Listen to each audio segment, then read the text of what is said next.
నమస్తే అండి. నేను ఒక పాస్టమ్మనే. ప్రవీణ్ పగడాల గారికి న్యాయం జరగాలి. అదే విధంగా క్రైస్తవుల పైన జరుగుతున్న ఈ దాడులు ఆపాల. ఎందుకంటే మేము మనుషులమే.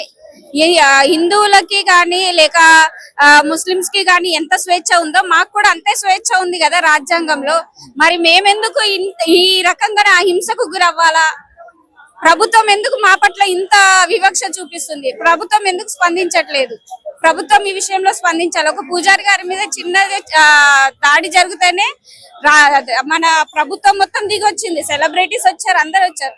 ఒక మంచి దైవజనుడు అందరికి మేలు చేశాడే కానీ కీడైతే ఎవరికి చేయలేదు కదా. అలాంటి దైవజనుడి మీద దాడి జరిగినప్పుడు ఎవరు కూడా స్పందించకపోవడం అనేది చాలా విచారకరమైనటువంటి విషయం అండి.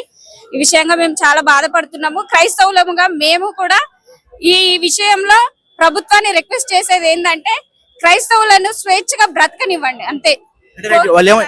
చాలా మంది ఏమంటారు అంటే ఆయన యాక్సిడెంట్ లో చనిపోయారు, సో దీనికి ఎందుకు ఇట్లా చేస్తున్నారు, దానికి ఏమంటారు? దానికి సంబంధించి పూర్తి విచారణ జరుగుతుంది కాబట్టి ప్రభుత్వం మీద కానీ అటు పోలీస్ యంత్రాంగం మీద కానీ పూర్తి నమ్మకం ఉందండి మాకు. కాకపోతే ఏంటంటే ఏదైనా న్యాయం జరగాల.